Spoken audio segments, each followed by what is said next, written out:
Hello, everybody, and welcome again to another episode of The Cheer Guys, presented to you by Cheer and Dance Battles. We want to welcome and thank our sponsors, Coachable, the app that pays coaches for their knowledge and gives athletes access to those knowledge in all sports. Also, another one of our sponsors today is Playmaker, the complete at-home recovery and performance solution. Make the most of your workout while at home.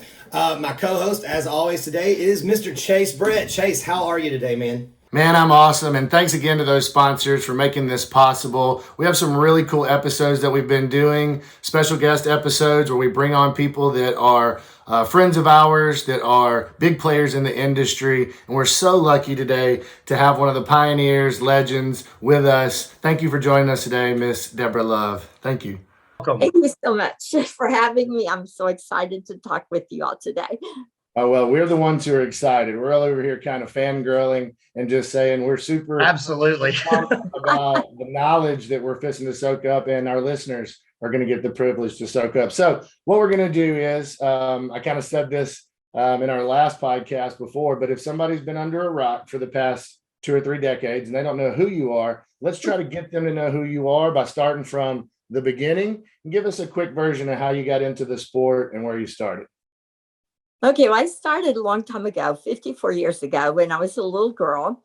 My dad taught me a cartwheel and a front walkover in my backyard. And from there, it was go for the rest of my life. So I've really I loved cheer and gymnastics area for 54 years.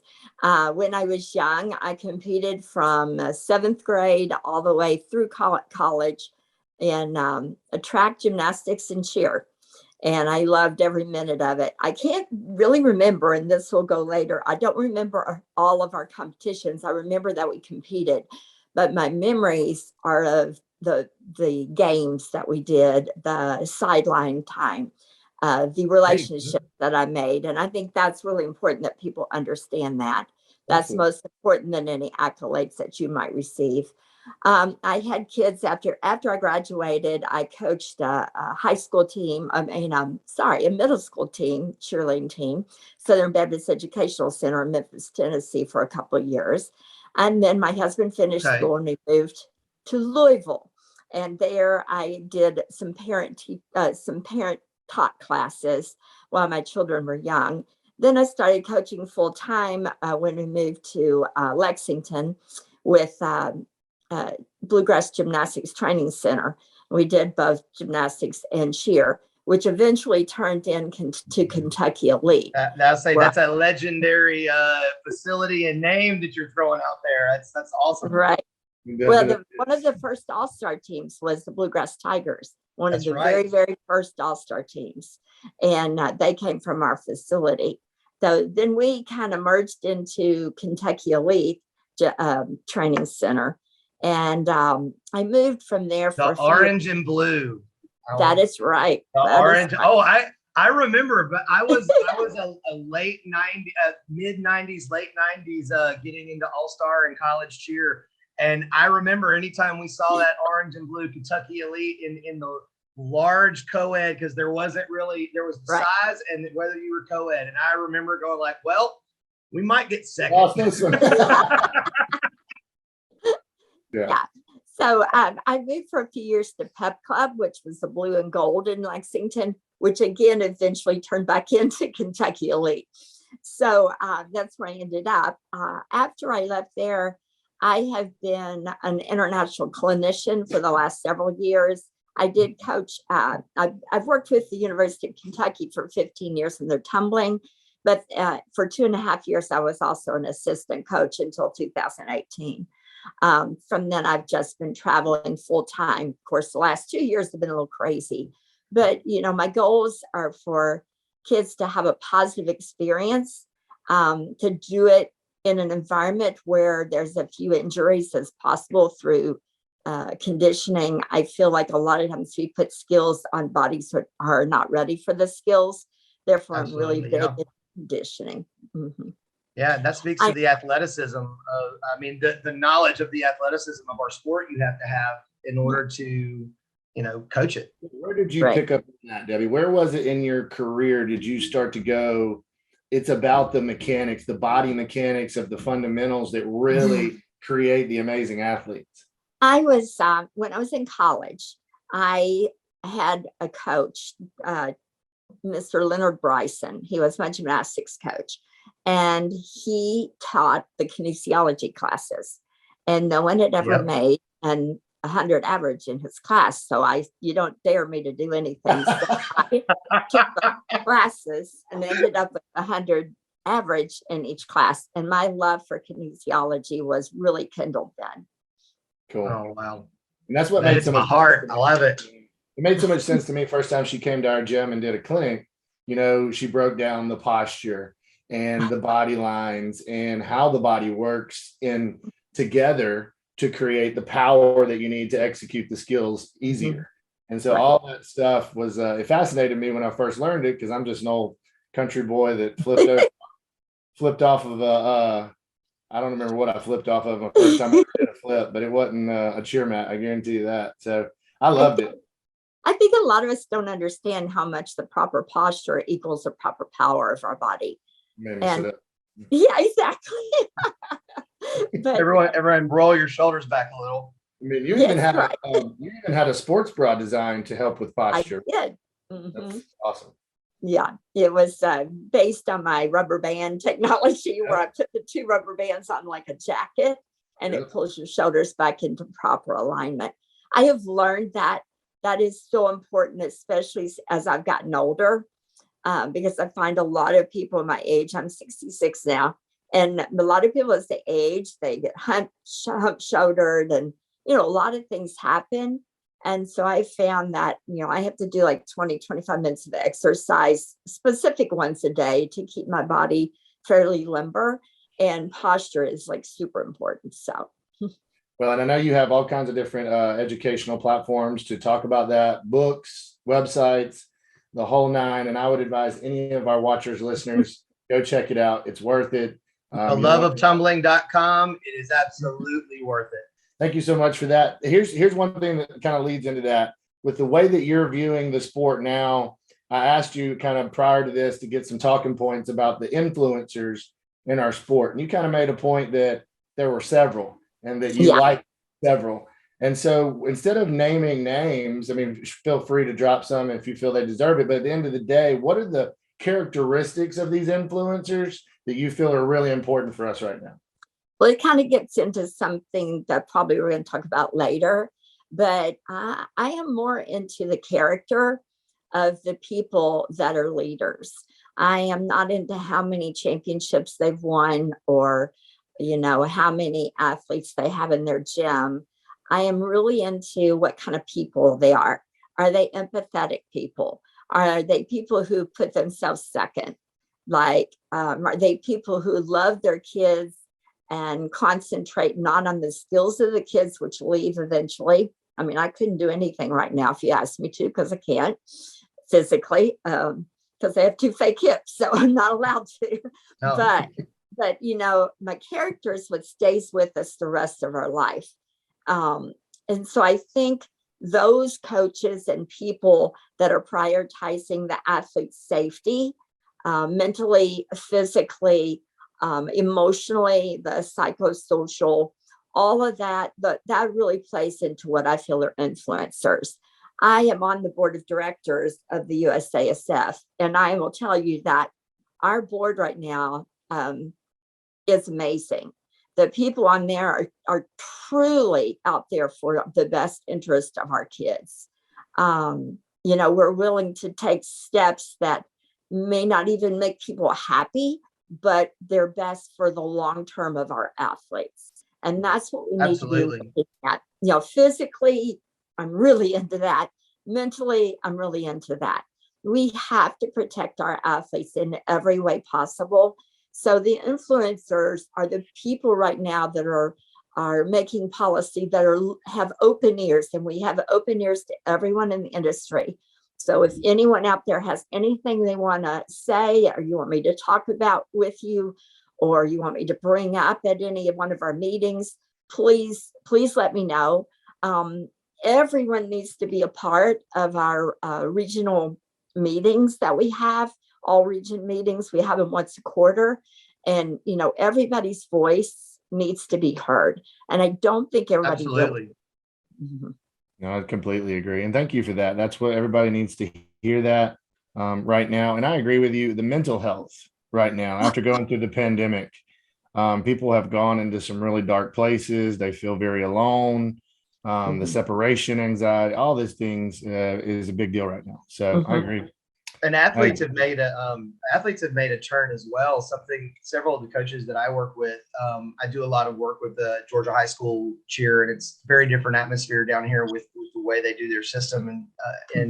But the thing that I've noticed and talked with a lot of coaches about is that, the athletes came back, after a lot of them came back after the pandemic, and there were simple things that were kind of built in before that they just mentally couldn't get past, from just, spotting simple things that they could have figured out to they weren't able to just have the confidence in themselves to overcome, because they had spent a year without that interaction, having to keep pushing themselves to get better and better. It's almost like it had to be retaught to them.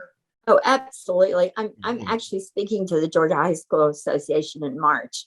I've been to come, so I'm excited for that because Penny, you probably know Penny Mitchell. Penny Mitchell and I actually coached together at Mercer University. Oh my goodness! And her and I also were we were actually coaching rivals for a few years. And when she was still a high school coach at Mary Parsons High School, she's a very dear friend of mine. So that's exciting. I'm glad you're doing that. I know Laura works with them a lot down there. Yes, and that's who she contacted me and told me that Penny would be in contact with me. So I'm really excited. I do a lot in Illinois high school as well. Cool. Like I went to 18 high schools last year. But I think the mental health, and I think we, as USASF, we are right now in the middle of working on a mental wellness guide for our kids. And I think that's something really important. When athletes come into the gym, that we check in with them, like ask them, how are you feeling today? I have found that that's really important. Are you feeling frustrated? Are you feeling overwhelmed? I am able to see that when I walk in the room of athletes and on their faces, what they're feeling that day and and I'll go up to them, put my arm around them and give them a hug and say, I sense that you're having a hard day. And almost always they'll open up. I don't think there's enough of that.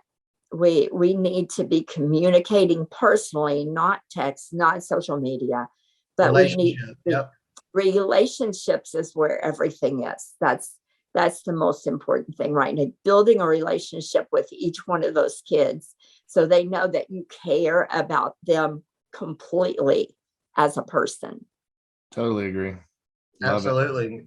I mean, and when you look at all these, as a coach that has really truly seen it all from all levels, cheer, dance, gymnastics, international, all-star, I mean, everything. And you've got these kids nowadays, they're juniors, seniors in high school. What's the message to get to them thinking about, not only am I preparing myself for a college where maybe I was on a spring floor, now I'm going to a hard floor. Or maybe I did things very Broadway, all-star style, and now I'm at Kentucky where it's very clean, collegiate. And so what would be some advice for these kids, even thinking about going to the Olympics one day, now that that's in the court, in our court? Biggest thing to remind them of is if you're an all-star kid, and I think this is one of the differences today, more all-stars are going to college now and trying out, but those all-stars need to get some sideline training. They need to understand what cheer is all about. And that's been a common kind of factor that we're seeing across the board with everyone we're talking to, is that all-stars need to have that other side of the coin with the sideline. Well, they need to understand that. They also need to understand the sharpness of motions and everything that's needed, because in all-stars, even though we say it's supposed to be that way, it's not. Right. It's more flowy, And motion placement's a little different. Yeah. Yes. And I think all-stars have done a good job at projecting emotion. And that's maybe something that high schoolers need to work on. A lot of theirs is like facials and things like that, which I don't think are so real. So I think all stars have learned more on the performance side of it. So they bring that to the college. On the other side, high schoolers need to work more on their tumbling. And because of the restrictions in the high school, such as no double downs in most states, they need to learn some things that they're going to have to use in college. I don't think they're totally prepared physically for it, but they need to work. Like, they're not allowed to do 1.5s in high schools in most states. And and so that is something that's allowed in college and is a nice skill to have. So I think so high school cheerleaders, if that's all they've done, need to work a little more on their skill levels. So a healthy dose of both, getting the sideline experience, but also working skills, and then doing your research on where you want to go. I mean, you need to know if you're trying out at the University of Kentucky, there's skills that are expected at that tryout. Right. Same thing with Louisville. There's a style. I mean, even Kentucky, people need to know you're going to wear a sash and a leotard and a skirt. If you're a guy, you're going to wear khaki shorts and a polo and a belt. Right. And so these are things you need to research and make sure you're prepared for if you're also, young and don't really know what to do. But that's great advice. Sideline skills, be prepared. Colleges will tell you need to look them up. Like, go to college fairs, and there's a lot of combines, I guess they're called, out there, where you can look into the different colleges. You also need to see whether you want to go UCA or NCA, because there's a huge difference there as well. They're both very good, but they're different. Absolutely. Completely agree. No, I love that. And I mean, that's really kind of what we're going for here. Just give them the information, do your research. The combines are groundbreaking. And I think those are going to get bigger and bigger, and it gives more exposure to these kids who may have never gotten exposure. So I like it. You also need to look into the colleges, their own clinics, because that's where you get noticed. Like, UK has 2 a year, and you'd need to go to those. Louisville has 2 a year as well. And I've worked with both of those groups. So I know that the exposure and being seen there is really important. Absolutely. Yeah, absolutely. There's a politics to it for sure. Well, I appreciate that. I think that gets us through our talking points, and I believe it's time. What time is it, Daniel? It's time to go full out. Let's go full out. I'm excited. Yeah, we like this. All right, real quick. So for dreaded words to the athletes, though, you say full out, and they're like, no.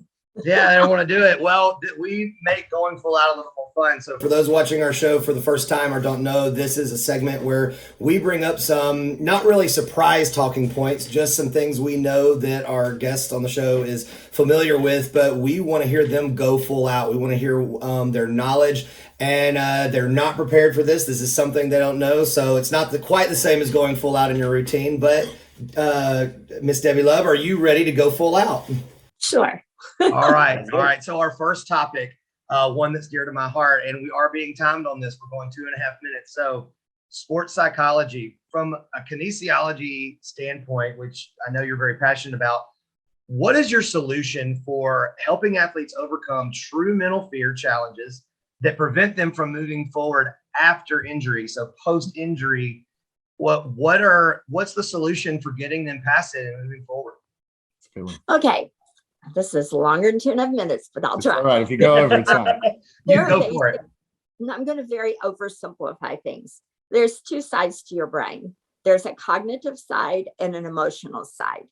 And what happens when we have fear, whether it's after an injury or whether it's any other time, is that the emotional side hijacks our cognitive side and paralyzes it so that it can't perform. The cognitive side tells us what to do all the time. So when we can have it telling us what to do, we're going to be in better shape when we can control the emotional input. I think we do that through a lot of stress reduction techniques. I have done a document, and I'm obviously not going to go over all 26 of them, but there's 26 stress reduction techniques that we've documented with some resources. A friend of mine who is a sports psychologist helped me find all the resources for it. But it's a whole hour-long seminar. But just to go through some of them, awesome. Learning to breathe. Learning to breathe is very important anyway. You need to learn to breathe no matter what. I am a super white coat anxiety person. I go to the doctor. I don't like to go to the doctor. I hate it. And so when I go, my blood pressure goes up, and they're always saying, "You need medicine." No, I don't. I just don't like you, you know. But I have found that if I can go in and use my belly breathing, my abdominal breathing, which is belly in first as we inhale, belly out last as you exhale. And that deep breathing calms me down. It actually takes my blood pressure down, my heart rate down. Wow. So that has been super useful. I do it like when I tolerate pain really well, and I do that when I have to tolerate pain. But we need to teach our athletes, because that allows our lungs to have 100% of the oxygen that it needs to perform at its best. So, and oxygen feeds our brain and everything else, so that we can remember everything that we need to remember. So deep breathing. So it's belly in first and belly out last. And we need to practice it anyway. We don't need to do any shallow breathing. Another one of those things is to put yourself where you're happiest, like your happy place. I like the ocean and the mountains. So when I get really nervous about things, I usually close my eyes for a minute and put myself on the beach, because that's like my favorite place in the world. And it calms me down. The majesticness of the ocean and the mountains just sends me into la la land. So I'm very, very calm when it comes to that. Another thing that's quite interesting is music. Like when I was at UK, after we go to the practice room before we compete, they could put on their earphones and listen to music until we got down to have our group meeting. And I think that was really important. Different kids need different types of music that calms them down. So music, again, is a very important, and it's individual to the particular person. Another thing that we can do is, I think every team should have an anxiety pet, because what do you do when you see a little dog? Everybody pets that dog, and they become very calm. There's the anxiety. Yes, and mine is in my room with me. Yeah. Sorry, if you didn't know, this is what's been hanging out right next to me this whole time. Yeah, look at this. This is mine. Hey, look at that. There's Tia. Yeah. But she Sort of keeps doodle. Okay, down, girly. Yeah, we got her for free. But anyway, yeah, those are a few of the things that I think we need to do. Also, I think scripting your routines is really going to help your cognitive side work. So scripting is using short action verbs and power words like push, squeeze, pull. And I have them do it on an 8-count sheet. So their whole routine and every skill that they do is scripted. And when you're scripted, then your cognitive brain is working so that the emotions can't hijack it. This is So golden information. I'm loving it. It We're way beyond the 2.5 minutes. I'm not stopping you. I'm not giving Debbie Love deductions for going over. No, we're not giving any deductions out for this. Go. I'm loving this. All of this is so great. Yeah. That was a good pull out there. No, that's good. That's good. And I appreciate it. And the thing is, all of those things are, I mean, I can relate as a coach to all of those things, but the description, the cognitive and having the emotional hijack your cognitive, and I've described that in different ways than that, but that's so simplified and easy to explain. Right. That being able to communicate efficiently to parents and athletes about what's really going on when they struggle with something, that from a sports psychology standpoint is so beautiful. So thank you. We're not done yet. We're going to go, as a Debbie Love rule, we only go full out 3 times in any one practice or how we do. So we have 2 more times to go full out. 2 more times to go full out. So our next full out topic. As another, just an insert, do you know after you do 2 full outs, your joint laxity has decreased by 29%. Oh, wow. So, there's your stats right there. Yes. So that's pull out that 3rd time is about it. So yeah. Got to make sure that I love that. Unless they're a junior 1, they can go 9 times. Maybe. All right, so that's a little crazy. Right. All right. So pulling in our next pull out topic. So recovery from practice and preventative maintenance in cheer and dance. What are your top habits top methods and habits athletes can get into to not get injured in order to create the ultimate athlete.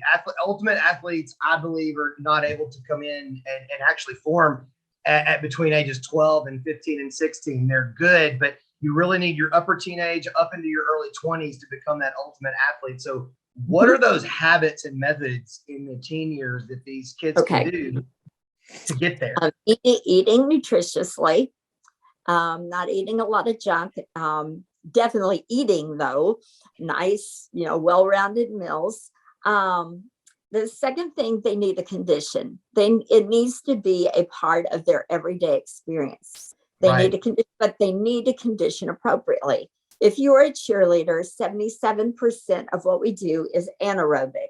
23% is aerobic. So coming to practice and running a mile is not going to help your athletes before practice. It just strips them of their quick twitch muscles. And it also allows their stretch reflex to relax so that they don't have like quick jumps and things like that, which is a big part of I'm geeking out because you just mentioned like type 2 twitch. Like I know there's 2X, A, B, all the different types. The fact that you're bringing up quick twitch, my science nerd in me is just excited that you brought it up because I coach with that. I love that. Yeah, absolutely. So I think that they need to have anaerobic conditioning. They need to do their aerobic conditioning at home, but they need to have some kind of anaerobic approach every day. Okay. I suggest I have 6 exercises I send out to my kids. They're supposed to jog for 30 seconds in between. And the exercises over the period of 14 different days covers everything. Then they just start over. So I send those out daily. And I have found if you work up to doing 3 sets of those, which is 27 minutes, you have a really good anaerobic workout. And by the time you get ready for season, full out is nothing. It's absolutely nothing because you've worked that anaerobic capacity. 27 minutes a day. Yeah. But I think that it has to be done appropriately, the appropriate muscles. And you have to understand that trying to condition individual muscles is not going to get it. Isolated muscles are not how we work. Our muscles work together in our joints, and our joints work together for movement. So we have to strengthen the movement. So we have to find what muscles create that movement, and it's important to condition that movement so that we have a great foundation for the skills that are coming. Now, not only do you need to condition daily, you need to have a dynamic warm-up before practice. That is not a sit down and stretch warm-up. That's, again, strips you of your ability to do quick motions in your practice. And you don't want that. It reduces it by like 8.2% were the figures back in 1996. And I think that they have more. They found that it does even more than that. You also, in addition to having that warm-up, need to have a cool down. A cool down is just as important, and many of us do not have that. You need to have a snack after cool down to re-energize your body and nourish it the way that it needs. You need to rest. We need balance. So the kids need to balance. I know young teenagers will go and go and go and go and will not drop. And that is not conducive to a great performance or to a great learning process. So we need to balance our life with our social, with our physical, our conditioning, our spiritual life, our school life. All of that has to be in balance. Absolutely. I love it. Wow. I love the fact, I want to point out to all you old school coaches out there that are watching this, listen to what she said about the warm up. So many of you want to jump right in and go, hey, go 10 jumping jacks and stretch and let's go, because you don't have time. Well, add 30 minutes to your practice because it's important. It's important for the longevity of these athletes, for them to get to go to college and continue to be healthy. So my kids never, I had 6 kids. We had maybe 2 major injuries to them, and they didn't even happen during their sport. So, and my last 2, especially when they went off to college, they went straight from all-stars to college, never had one problem at all. Injuries, not even a whole lot of soreness, the general soreness that you have after the first football game and things like that. But the reason was lifestyle. it is a lifestyle. It's right? a lifestyle. It's a lifestyle. Yeah. That's what you're describing is the, Right. you were saying your youngest kids, they had watched their older siblings and you had obviously put that in with them. And that's Mhm. something that I think a lot of coaches can take with them. So athletes need to hear this, but I think a lot of coaches over time, sometimes, and I mean, I'm guilty of this. You get where you've coached, 20 to 25 years or so, and you kind of lose the thought of whether or not you're still impacting athletes as a coach in certain ways. But those habits that you create in your teaching and coaching that you can pass on with them where they continue on in life, that relationship you were describing, that's where it has an impact because it affects their ability to have a healthy lifestyle, not just as an athlete. Right. I So, think it's also important to them to understand that whether they're warming up, whether they're cooling down, they need to do it with the same excellence that they would do performance. So I allow mine to play around and do things halfway and warm up or halfway and cool down. I think that's really important. Excellence is the key, and excellence is a result of character of our athletes. Absolutely. A lot of those coaches see that warm up and cool down time as a play time when it's not supposed to be. The athletes look at it as, we're just warming up, but no, I like that. Be serious. Take it serious what you're doing. Excellent. All right. So we have one more full out to go, Debbie. And with this one, I'm actually more excited than the other ones because I think this is something I struggle with and I would like to know. So I said earlier, I often quote your website on many things in coaching. Early on, you were, whether you know it or not, you were an influence on some of my coaching style. And I remember when For the Love of Tumbling came out, I remember just studying a lot of that because I wanted to be the best at my craft. But one of the things you say so many times on there is once you stop learning as a coach, you really can lose your ability to become effective. You stop and you lose a part of your own passion for things. What do you feel at this point for yourself that you still have to learn, if anything, or that you are learning in coaching and when you participate in setting an athlete on the right path? What do you still got? Well, I think it's important to understand that kids change over time. The kids today are not the kids 10 years ago that we coached. They're not even the kids we coached 5 years ago. So learning more about the human being, about the mind and how it's growing, learning about social media, because I think that's had a huge impact on our athletes today. Yes. So learning how that plays into their life. There's just so much I still need to learn. Looking at skills, like 5 years ago, I was an expert witness in a case where a little girl had surfer's myelopathy, where the blood vessels in her legs were compressed from arching so much. And because of that, she was paralyzed from the waist down. Well, going through that case, I learned a whole lot, and I realized that so for all this many years, that we've been having kids arching their lower back all the time because they couldn't do it in the right spot, which is the upper back. The lower back only has 12 to 14% mobility in it. The upper back has 70 to 80% total available to it. Wow. And so I stripped, and this is 5 years ago. I stripped, I was 61. I stripped all bridging out of my curriculum now. We don't do bridging anymore. We do levering, forwards and backwards levering. And I do, they're called memory handstands against the wall, which is the middle of the walkovers. And also it's in the back handspring. And I found by teaching my kids to stretch through their upper back, not their lower back, and conditioning their core, the trunk of their body, which is from which all the strength radiates to the body anyway, that I have much stronger athletes and they're going to have much less injuries. So that's just in the past 5 years. So I no longer do any bridging. I do, levering, which is super important. I'm teaching an acro class right now for the first time in dance. And that's kind of really handy there. So I think there's so many things that we just need to have our eyes and our ears open. And when we see a problem, I always approach problems as I've got to find a solution. So I'm going to go and research it. I'm going to see what other people are saying. I've gotten where a lot of people, they'll post a a drill or something, I'll think, well, that's kind of dumb. But I'm never going to say that because they're using their creative brain. We all use our creative brain. Right. We need to put it out there. And if it works for you, then that's awesome. It might not work for me, but respecting everybody else's approaches and listening to them with wide open ears without trying to respond to them immediately that we disagree. I always gauge everything by my psychological awareness and by my physiological awareness. So physics wise, if it doesn't follow the physics principles or physiological processes that I understand, then I'm not going to accept something. But I am all the time researching. I am one that if you ask me a question, I'm going to Google an answer.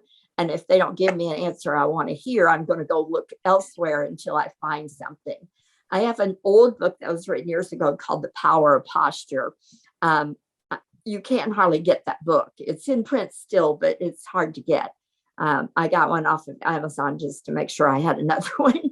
And that book has meant so much more to me than anything, because when I understand that I can control my head, I can control my shoulders, I can control the middle of my body.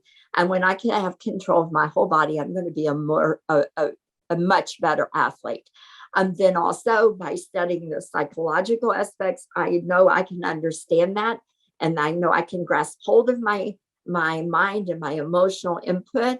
Then I'm going to be an amazing athlete. You put all that together in a balanced approach and you can't miss.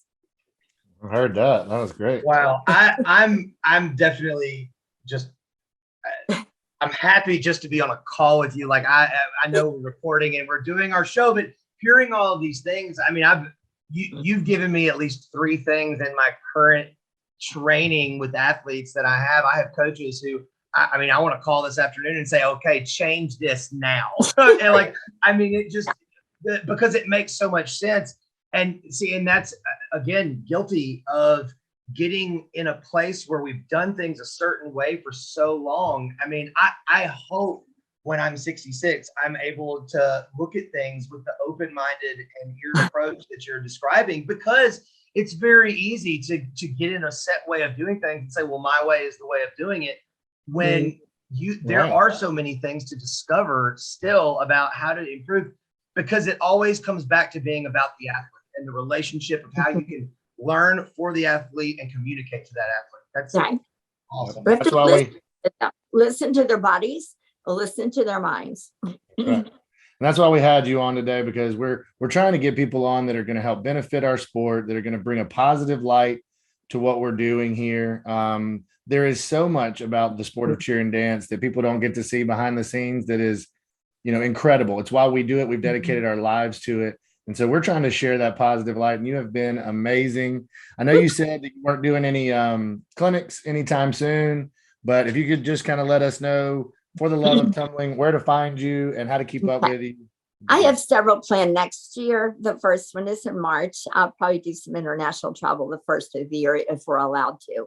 But the pandemic, I had the virus. I've had my 3 shots. I think I'm in pretty good shape right now. But good.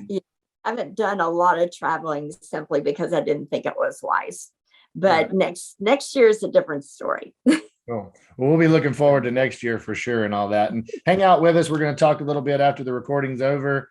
But we really appreciate you today. You've been amazing as always. And we're going to do it again. Thank you so much for being on with us. Thank you all for having me. It's an honor to be here. Let's go.